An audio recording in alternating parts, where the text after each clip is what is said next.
significance of this workshop and how would it evolve?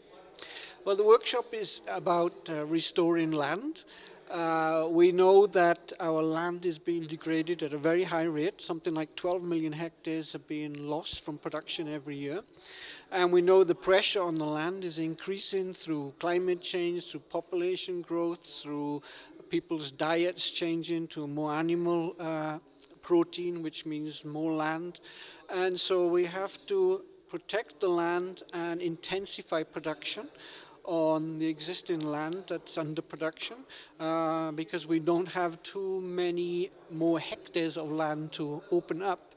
And of course there are many environmental problems associated with land degradation, pollution, etc. So the scientific community has done a fantastic job of developing technologies to restore land, but they tend to be focused at a very pilot scale within one project. So now we have the means and the tools to scale up, to increase the adoption of these good techniques so that we can begin to restore land that's been degraded on the one hand, but also to prevent land degradation from occurring on good land. So this workshop is bringing together a wide mixture of people with experiences on how to scale up, based on their experiences at community level, based on experience with politicians, national governments, and obviously through the scientific community. So we want to try and tease out what are the main success and failure factors behind scaling, and then we have to put that into the language that the politicians understand so that we can see increased investments in land restoration. To what extent are you hopeful that the outcome of this workshop would actually influence government policies on land issues? Yes, I think, again, we will start on a relatively small scale, but we have people from many different countries here. The hope is that under the new Sustainable Development Goals, and particularly Sustainable Development Goal 15, which is about restoring land, that the political willingness to put more investments into land will occur, and we will be able to provide them with the strong evidence of what to do, how to do it, and who should do it.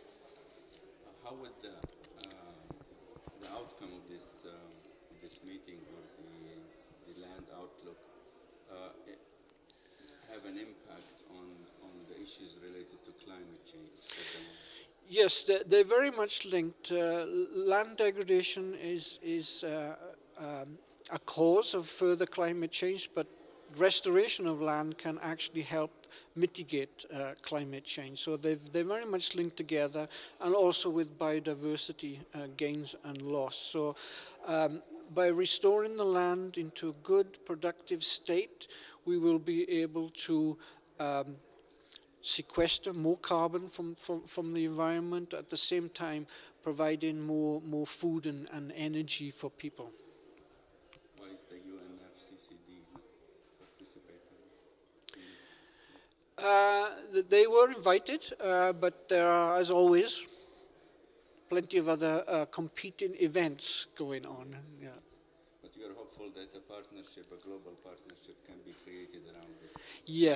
Yes, and this will be through the UNCCD, who are trying to develop strong partnerships with different agencies, including the UNFCCC and the Biodiversity Convention.